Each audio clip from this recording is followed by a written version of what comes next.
আমাদের সকলের চেনা জানা বহুল জনপ্রিয় WGP UPSটি আমরা এটা অনেকেই কম বেশি ব্যবহার করি। দিন দিন লোডশেডিংয়ের কারণে এটার ব্যবহার অনেকটাই বৃদ্ধি পেয়েছে। বিদ্যুৎ চলে গেলে আমাদের ওয়াইফাই নেটওয়ার্ক বন্ধ হয়ে যায়। অনেকের কাছে এটা বিরক্তিকর কারণ। এখন মূল কথায় আসা যাক। এই WGP UPSটি অনেক দিন ব্যবহার করার পর অনেকের কাছে ব্যাটারি ব্যাকআপ নিয়ে সমস্যায় পড়তে হচ্ছে। এটা নতুন অবস্থায় 7 থেকে 8 ঘন্টা ব্যাটারি ব্যাকআপ দেয়, আমরা সকলেই জানি।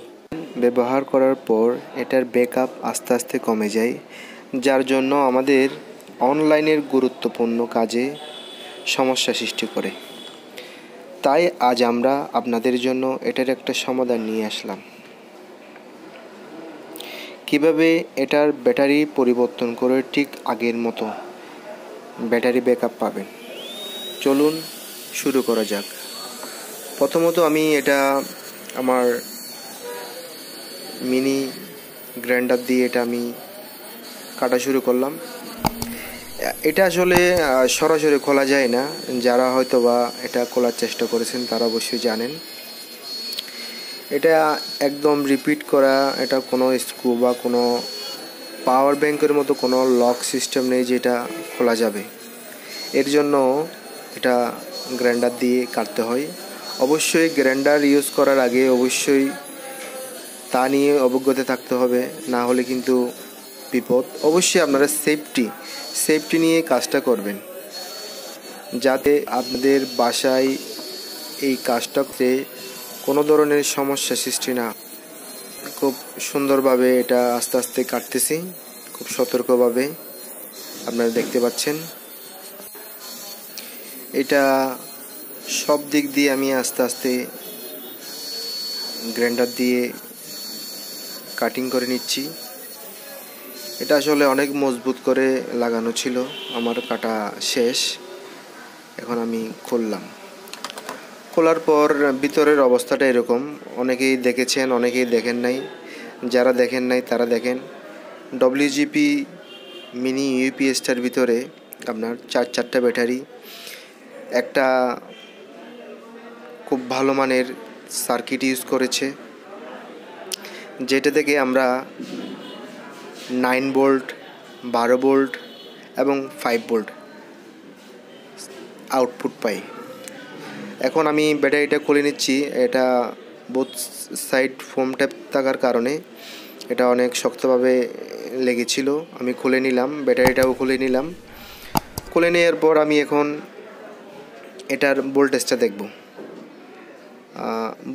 দেখব যে এটা হচ্ছে আপনার 4টা ব্যাটারি প্যারালাল করে ইউজ করা হয়েছে, দুইটা করে প্যারালাল করে ইউজ করা হয়েছে। এখানে আমার 4টা ব্যাটারি ফুল চার্জ অবস্থায় 8.4 ভোল্ট থাকার কথা, কিন্তু আমার এই ব্যাটারিটা দেখাচ্ছে হচ্ছে 5 পয়েন্টের কিছু উপরে। এখন আমি ব্যাটারিটা খুলবো, দেখব আমার কোন ব্যাটারি দুটো নষ্ট হয়ে গেছে। এটা আসলে 8.4 ভোল্টকে বুস্ট করে আপনার 12 ভোল্ট এবং 9 ভোল্ট করেছে, আর 5 ভোল্টের জন্য স্টেপ ডাউন করেছে। সব এক সার্কিটের মধ্যে করেছে। এই যে আমি ব্যাটারিটা খুলে নিলাম, ব্যাটারিটা 4টা ব্যাটারি দেখতে পাচ্ছেন। এখন আমি ব্যাটারির টার্মিনালগুলো চেক করে দেখব কোন দুইটা ব্যাটারির প্রবলেম। আপনারা খুব সতর্কভাবে জিনিসটা খুলবেন। এখানে 2S BMS ইউজ করা হয়েছে। আমি দেখতেছি কোনো কারণে কোনো ব্যাটারির স্পট ওয়েল্ডিং দিয়ে রিপিট করা হয়েছিল। আমি এগুলো দেখলাম কোনো কারণে কোনো ব্যাটারি থেকে উঠে গেছে কিনা। না, আমার ওই ব্যাটারির সব টার্মিনাল ঠিক আছে, কিন্তু আমার এখান থেকে আমার আসলে ব্যাটারিটা নষ্ট হয় নাই, ব্যাটারিটা তেমন এটা অন্য কাজ ইউজ করা যাবে, কিন্তু ওটার হেলথটা কমে আসছে, যার জন্য এই যে 2.26 ভোল্টেজ দেখাচ্ছে, বাকি ব্যাটারিতে 3.93 দেখাচ্ছে। তার মানে আমার 2.2 যে ব্যাটারিগুলো ছিল এগুলো হচ্ছে প্রবলেম। আমি ব্যাটারিটা খুলে ফেললাম, খুলে আমি সেমভাবে আমার স্পট ওয়েল্ডিং করি নাই, আমি সরাসরি এটা আমার তাতাল দিয়ে আমি এটা লাইনটা করে নিয়েছি। এখন আমি আমার ব্যাটারিটা লাগানোর পর আমার ভোল্টেজটা চেক করে দেখব। এখন দেখতে পাচ্ছেন 7.63 আমার যে ব্যাটারিটা আমি লাগাইছি নতুনভাবে, ওই ব্যাটারিতে চার্জ হচ্ছে 3.73 ভোল্ট, এবং ওই আগের পুরাতন যে ব্যাটারি ছিল এগুলো হচ্ছে 3.87 ভোল্ট। এখন আমি ব্যাটারিগুলো ঠিক সেম জায়গায় লাগিয়ে নিব। লাগিয়ে নেওয়ার পর দেখব যে আমার ব্যাটারির চার্জের যে ইন্ডিকেটর আছে, ইন্ডিকেটর লাইট, ওটার কোনো পরিবর্তন হয়েছে কিনা দেখব। আমি আসলে এটা সব সময় লাগানোর চার্জে দেওয়ার পরও কোনো কারণে এটা আপনার ইন্ডিকেটর ব্যাটারি লেভেল উঠতেছে না।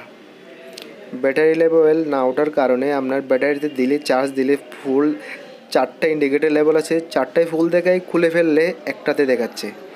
এর জন্য আমি এটা ব্যাটারিটা পরিবর্তন করলাম। পরিবর্তন করার পর হ্যাঁ, আমার দেখেন এখন আমার লেভেল 4টাই জ্বলতেছে। আমার ব্যাটারির ইন্ডিকেটর আপনারা জানেন যে 4টা লেভেল থাকে, এই 4টা লেভেলে আমার এখন ফুল চার্জ দেখাচ্ছে। এখন বন্ধ করছি, এই যে আবার চালু করলাম।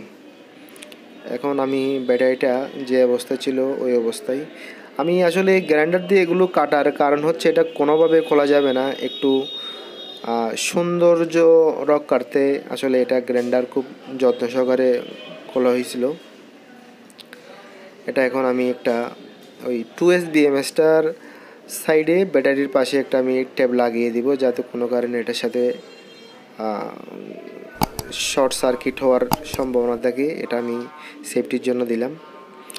এখন আমি চেষ্টা করব এটার যে আগের মতো ছিল ওই অবস্থায় করতে, তবে আগের মতো হবে না, এরপর আমি চেষ্টা করতেছি। এটা ব্যাটারিটা আমি সুন্দর করে লাগিয়ে দেওয়ার পর এখন আমি বসাই দিলাম। বসিয়ে দেওয়ার পর আবার দেখলাম যে আমার লাইনগুলো সব কিছু ঠিক আছে কিনা। হ্যাঁ, আমার 4টা LED জ্বলতেছে, ব্যাটারি ফুল দেখা যাচ্ছে। এখন আমি এটার কেসিংটা লাগিয়ে নিব। লাইক, কমেন্ট, শেয়ার করে সাথেই থাকবেন এরকম আরও নতুন নতুন ভিডিও দেখার জন্য। ধন্যবাদ সবাইকে।